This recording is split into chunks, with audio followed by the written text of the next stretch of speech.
할렐루야. 성경 1189장 장별로 알아가는 성경 이야기 진행을 맡고 있는 구재숙 목사입니다. 반갑습니다. 지난 시간에 이어서 요한복음 함께 해보도록 하겠습니다. 요한복음은 사도 요한이 하나님의 아들로 오신 예수 그리스도를 소개하고 있습니다.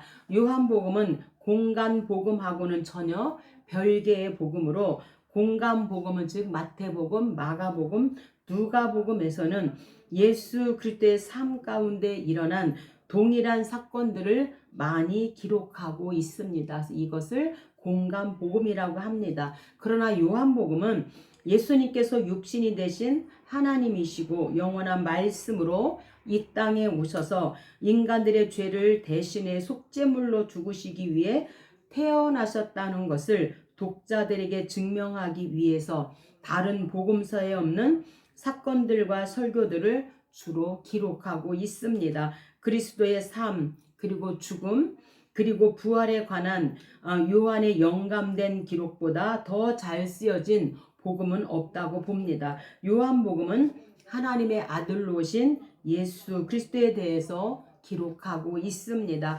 요한복음의 핵심 단어는 하나님의 아들이신 예수님이십니다. 핵심 구절은 3장 16절 하나님이 세상을 이처럼 사랑하사 독생자를 주셨으니 이는 그를 믿는 자마다 멸망치 않고 영생을 얻게 하려 하심이라. 요한복음 3장 16절이죠. 핵심 장도 3장입니다. 요한복음 3장 16절은 의심할 바 없이 모든 성경 구절 중에서 가장 많이 인용되고 설교되는 구절입니다. 그 구절은 복음을 가장 분명하고 간단하게 표현하고 있습니다. 구원은 하나님의 선물이며 오직 믿음을 통해서만 얻을 수 있다는 것을 요한복음 3장 16절을 통하여 우리에게 말씀하고 있습니다. 요한복음의 주제입니다. 예수님은 영원 전부터 계셨고 말씀, 로고스죠. 그 자체이며 친히 세상을 창조하고 이끄신 분이십니다. 또한 예수님은 하나님의 독생자이시고 세상 죄를 지고 가는 하나님의 어린 양으로 그렇게 말씀합니다. 또한 천국과 영생은 하나님의 아들이시며 그리스도이신 예수 그리스도를 믿고 그의 구속의 복음을 받아들일 때 가능하다는 것을 우리에게 말씀하고 있습니다. 예수님께서 부활 승천 후 보혜사 성령 파송을 약속하셨고 성령 안에서 오늘 저와 여러분 성도들과 함께 하시겠다고 요한복음 14장 23절에서 우리에게 말씀하고 있습니다. 요한복음을 누가 기록했는가? 저자입니다. 저자는 세베대의 아들이며 예수님의 수제자 중에 하나였던 사도 요한의 확실시되고 있습니다. 언제 기록했는가? 기록 연대입니다. 주후 80년에서 90년 사이에 기록되었다고 보는데 사도 요한이 요한복음, 요한1서, 요한2서, 요한3서, 요한계시록 이렇게 5권을 기록했는데 우리가 이 요한복음은 80년에서 90년 사이로 추정하고 요한 1, 2, 3서는 90년에서 95년으로 그리고 요한계시록은 95년에서 96년도의 경에 기록한 것으로 우리가 그렇게 보고 있습니다.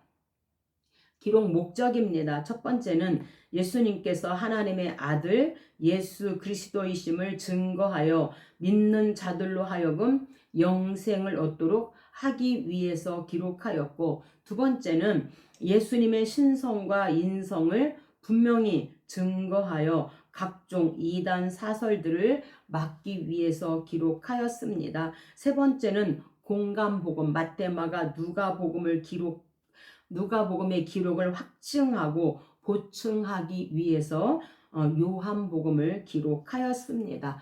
요한복음에서 어떻게 예수 그리스도를 볼 수 있는가?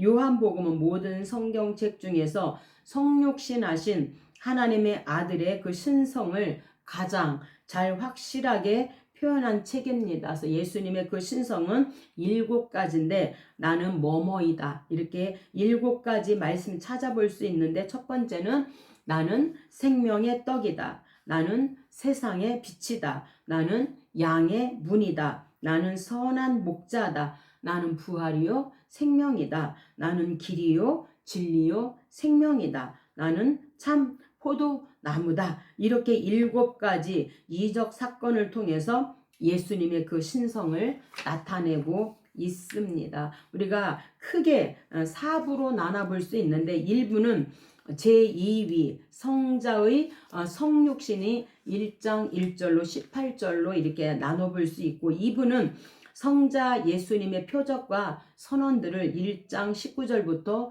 12장 50절까지 그렇게 나눠볼 수 있습니다. 3부는 성자 예수님의 교훈으로 13장 1절부터 17장 26절까지를 3부로 그리고 4부는 성자 예수님의 순환과 부활 사건에 대해서 18장 1절로 21장 25절까지 이렇게 우리가 크게 4부로 나눠볼 수 있습니다. 1장입니다. 1장은 요한 증거입니다. 그래서 요한이 증거하는데 예수님은 어린 양으로 이제 예수님의 하나님의 그 신성과 선제성과 성육신에 대해서 말씀해 주고 있습니다. 요한은 영원 전부터 계신 로고스 말씀의 그 선제성, 천지 창조 전에 우리 예수님은 하나님과 함께 계셨다 이렇게 말씀합니다. 그게 바로 선제성이죠. 예수님께서 인간이 되사 성육신이죠.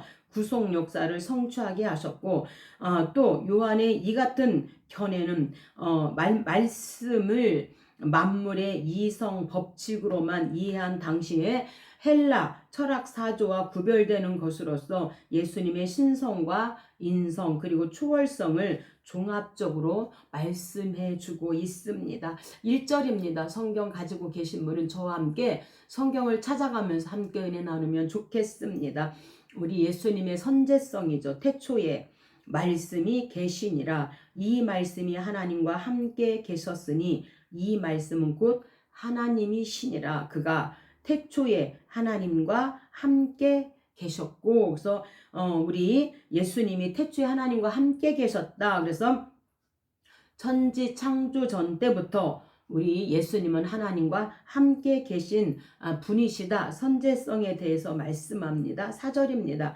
이 생명은 사람들의 빛이라. 그래서 이 생명은 헬라어로 조이에서 본서에서 가장 중요한 용어로서 36번이 사용되고 있습니다. 생명은 창조와 새 창조에서 본질적인 것으로 생명의 근원이 되시는 예수님으로부터 주어지는 그 생명에 대해서 말씀하고 있습니다. 14절부터는 육신의 몸을 입고 오신 성육신으로 오신 예수님에 대해서 말씀합니다. 14절 말씀이 육신이 되어 우리 가운데 거하심에 은혜와 진리가 충만하더라. 율법은 모세로 말미암아 주신 것이요 은혜와 진리는 예수 그리스도로 말미암아 온 것이라. 아멘. 그래서 율법은 모세 오경 모세로 말미암아 주셨고 은혜와 진리는 예수 그리스도로 말미암아 주셨다. 그래서 예수 그리스도는 헬라어로 크리스토 그래서 히브리어의 메시아에 해당하는 단어로 기름 부음을 받은 자라는 뜻을 가지고 있습니다. 구약 시대에서는 왕, 제사장, 선지자 이렇게 삼능직을 수행하기에 앞서 기름 부음을 받게 되었습니다. 유대인들은 자기 민족을 구원할 분으로 메시아를 대망하고 있었는데 바로 그 메시아 그리스도가 이제 은혜와 진리로 그렇게 이 땅에 오셨다. 성육신을 입고 오셨다 말씀합니다.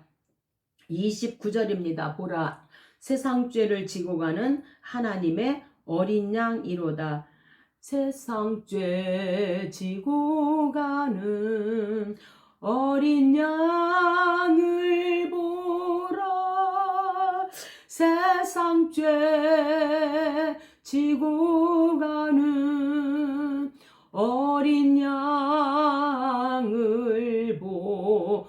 보라. 세상째 지고 가는 이 어린 양을 보라. 그래서 이 어린 양은 예수님의 그 속죄 사역을 가장 명확하게 설명해 주고 있고, 이사야 53장 6절 우리는 다 양 같아서 그릇 행하여 각기 제 길로 갔거늘 여호와께서는 우리 무리의 죄악을 그에게, 예수님에게 담당시키셨도다. 바로 그분이 세상 죄를 지고 가는 어린 양이신 예수 그리스도이십니다. 33절부터는 예수님의 그 신성에 대해서 말씀하고 있습니다.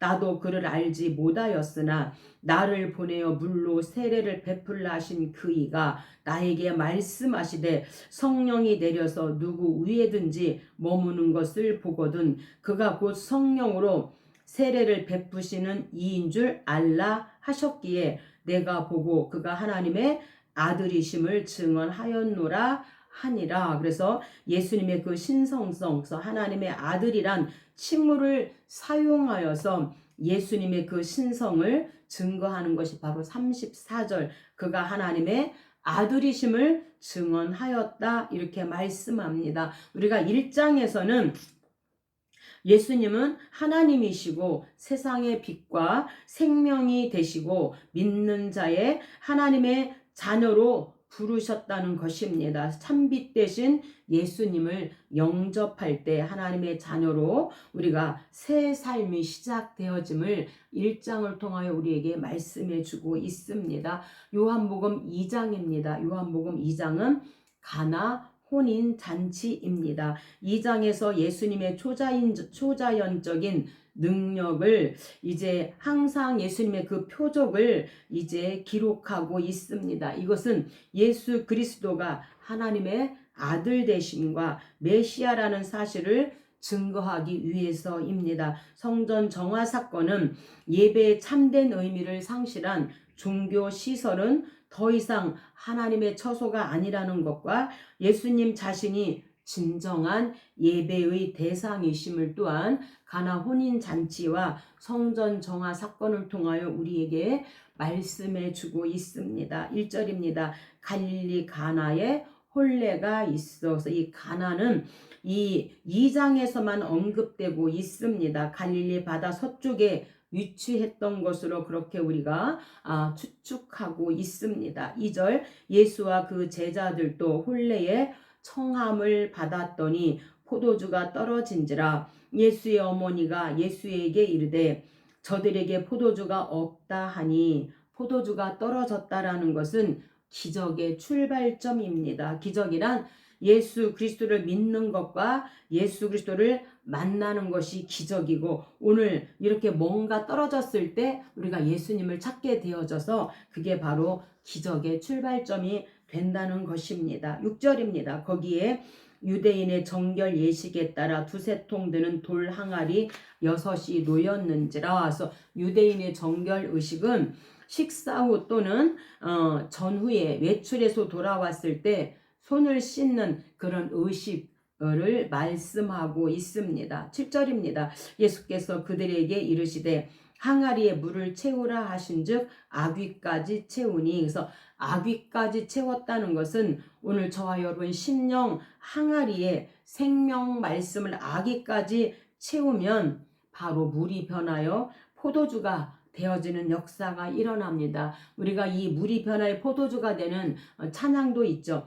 예수님이 말씀하시니 물이 변하여 포도주 됐네. 예수님이 말씀하시니 물이 변하여 포도주 됐네. 예수님 나에게도 말씀하셔서 새롭게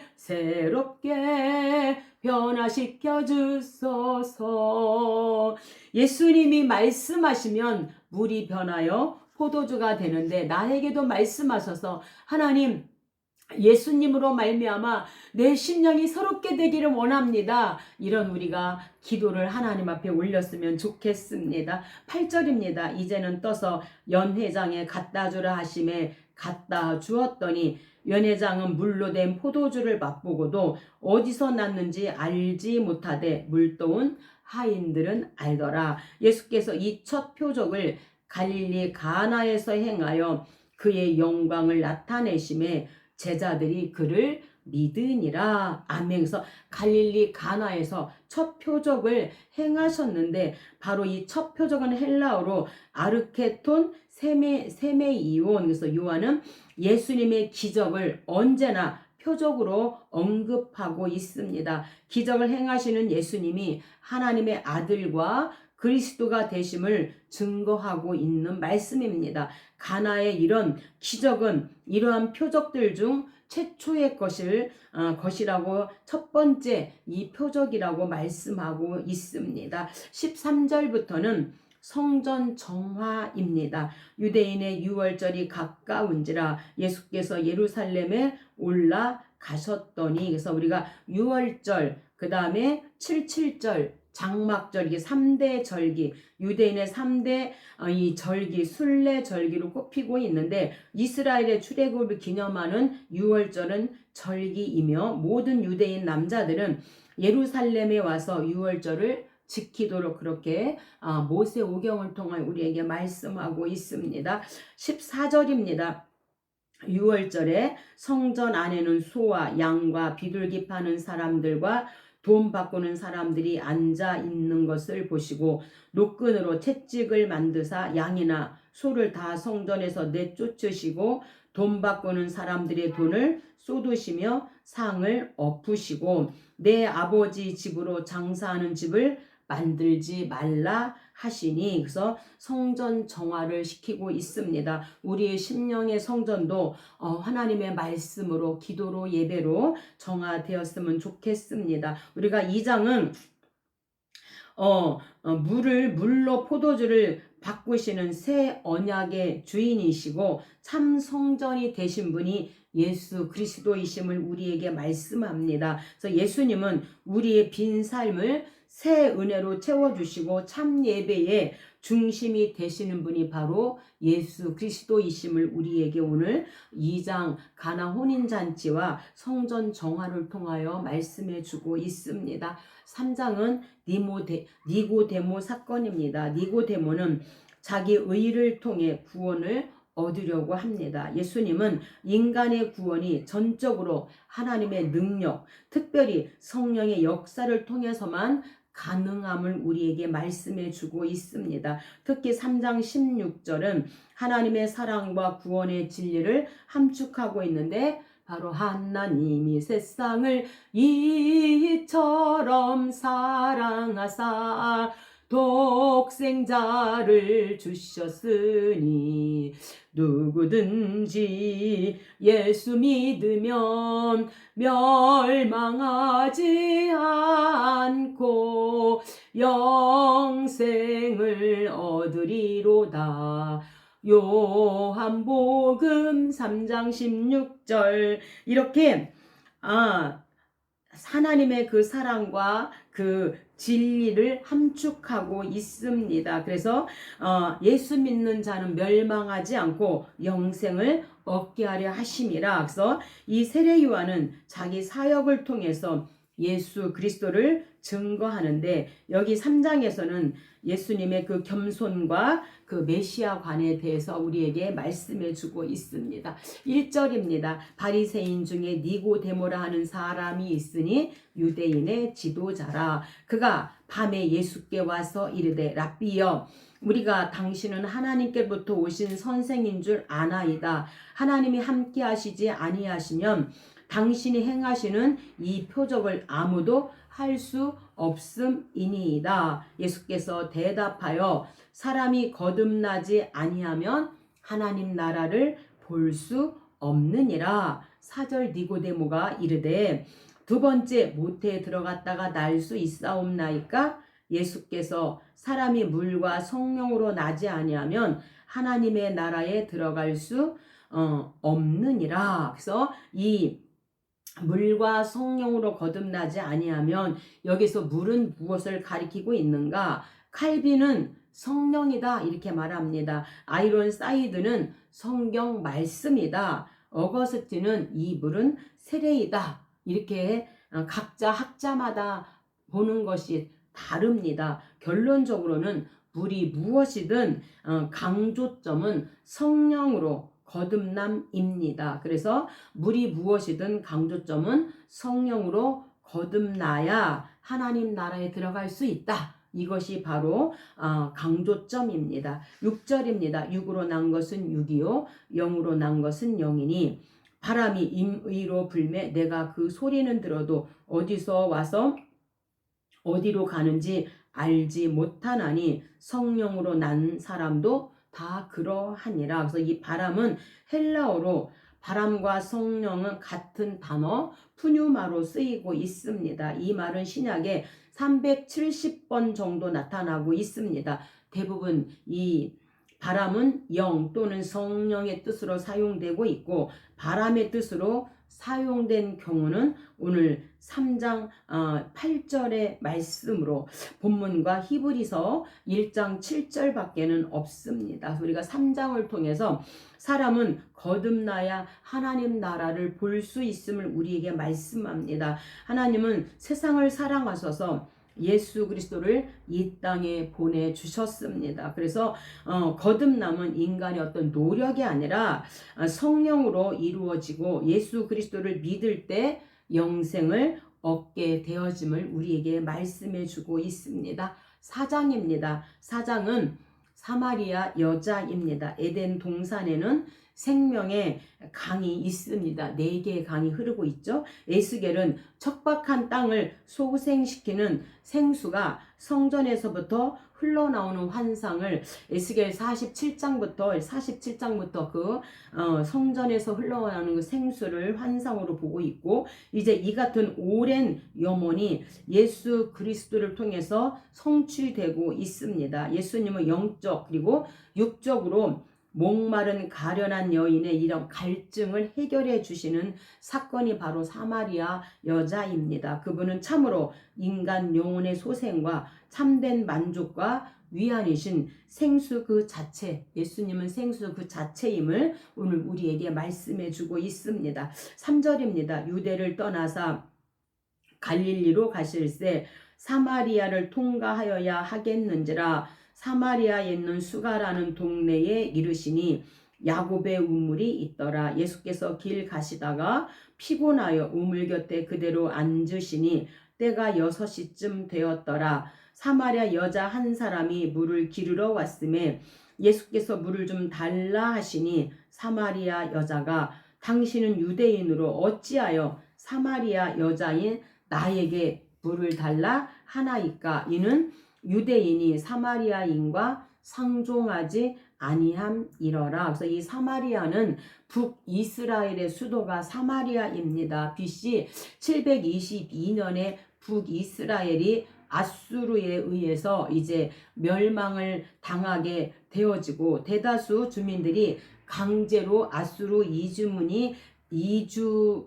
이주되어지고 분산 정책이죠. 아수르는 그래서 이제 분산 정책으로 피를 섞어버리고 이제 혈통을 없애버립니다. 그래서 남은 유대인과 이곳으로 이주당한 이방인 사이에서 태어난 이 사마리아 사람들이 혼혈인들입니다. 유대인은 그들을 종교적으로 혈통적으로 부정하다 하여서 멸시하고 북이스라엘 사람들과 상종하지 아니하였습니다. 근데 왜 유대인으로서 나에게 이방인 사마리아 나에게 물을 달라 하냐? 지금 이런 질문이 오고 가고 있는 것입니다. 10절입니다. 내가 만일 하나님의 선물과 또 내게 물 좀 달라 하는 이가 누구인 줄 알았더라면 내가 그에게 구하였을 것이요 그가 생수를 내게 주었으리라. 그래서 생수를 주었으리. 여기서 생수는 무엇인가? 이단들의 공통점은 생수를 마시는 물로만 인정하고 있다는 것입니다. 생수는 마시는 물만은 아니다. 4장 14절에 보면 생수 특징 알 수 있는데 마시면 영원히 목마르지 않다는 것입니다. 영생하도록 물이 솟아난다 이렇게 말씀하고 있습니다. 그래서 누구든지 목마르거든 내게로 와서 마셔라. 누구든지 목마르거든 내게로 와서 마셔라. 나를 믿는 자는 정말 영원히 목마르지 않다. 요한복음 7장 37절로 39절을 볼 때 여기에서 생수는 성령이다 이렇게 말씀하고 있습니다. 14절입니다. 내가 주는 물을 마시는 자는 영원히 목마르지 아니하리니 내가 주는 물은 그 속에서 영생하도록 솟아나는 샘물이 되리라 이렇게 말씀합니다. 그래서 예수님은 영원한 생수를 주시고 참된 예배를 찾으신다는 것입니다. 예수님은 목마른 영혼에게 생수를 주시고 영과 진리로 예배하는 자를 찾으시는 분이 바로 예수님이시다. 이렇게 4장 이 수가성 여인을 통하여 우리에게 사마리아 여인을 통하여 우리에게 말씀해 주고 있습니다. 5장입니다. 5장은 이제 베데스다 연못에서 38년 된 이 병자를 고쳐주시는 기적입니다. 베데스다 연못에서 38년 된 병자를 고치신 사건이 서두에 나오고 있습니다. 이 사건 역시 안식일 논쟁으로 비화되어지는데 예수님은 안식일이라는 제도 그 자체보다는 안식일에 사람이 무엇을 하느냐가 더 중요함을 말씀해 주고 있습니다. 이 사건으로 유대인들은 예수님을 신성 모독자로 여기고 예수님을 그들에게 스스로 이제 변증하게 하십니다. 1절입니다. 그 후에 유대인의 명절이 되어 예수께서 예루살렘에 올라가시니라. 예루살렘에 있는 양문 곁에 베데스다라 하는 못이 있는데 거기 행각 5이 있고 그래서 유대인의 명절 그래서 우리가 유대인의 명절 3대 절기죠. 그래서 6월절 가능성을 높게 보는 견해가 있습니다. 왜냐하면 예수님의 공생의 기간이 이제 결산할 때가 3년의 그 공생애가 결산할 때가 되었기 때문에 중요한 기준이 되어서 아마 6월절일 것이다 이렇게 보는 학자가 있습니다. 두 번째는 아니다 77절 또는 오순절일 것이다. 예루살렘 순례절기였기 때문에 가능성이 또한 있다고 본다고 합니다. 세 번째는 아니다 초막절일 것이다. 이 명절은 일부 학자들의 견해인데 상대적으로는 이 견해가 별로 지지를 받지 않는다고 합니다. 왜? 요한은 절기 이름보다도 예수님께서 명절 가운데 예루살렘에서 병자를 고치시고 안식일에 논쟁을 시작하셨다는 데 초점을 두었기 때문에 그냥 유대인의 명절이다 이렇게 말씀하고 있다는 것입니다. 그리고 이 베데스다라는 연못이 있었다. 이 베데스다는 자비의 집이란 뜻을 가지고 있습니다. 1888년에 발견되었고 지금은 그 후에 기념교회가 그렇게 세워져 있다고 합니다. 3절입니다. 그 안에 많은 병자, 맹인, 다리 저는 사람, 혈기 마른 사람들이 누워 물의 움직임을 기다리니 이는 천사가 가끔 못에 내려와 물을 움직이게 하는데 움직인 후에 먼저 들어가는 자는 어떤 병에 걸렸던지 낫게 됨이러라. 거기에 38해 동안 병자가 있더라. 38년 된 병자가 있더라. 예수께서 그 누운 것을 보시고 이르시되 내가 낫고자 하느냐?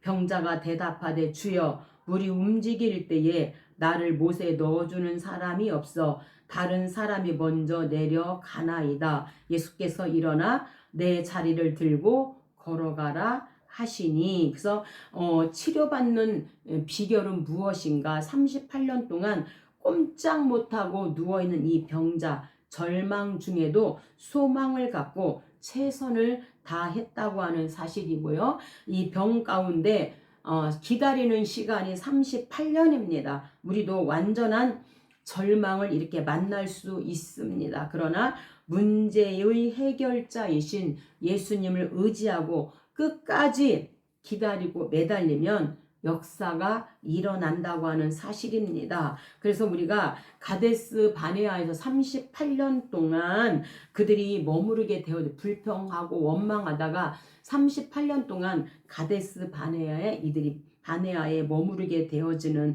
사건들을 볼 수가 있는데, 예수님은 안식일의 주인이십니다. 죽은 자를 살리시는 하나님의 아들이시고, 예수님은 또한 형식적인 종교를 넘어서 참 생명과 부활을 주시는 하나님의 아들이심을 오늘 5장을 통하여 말씀하고 있습니다. 여기까지 하겠습니다. 감사합니다.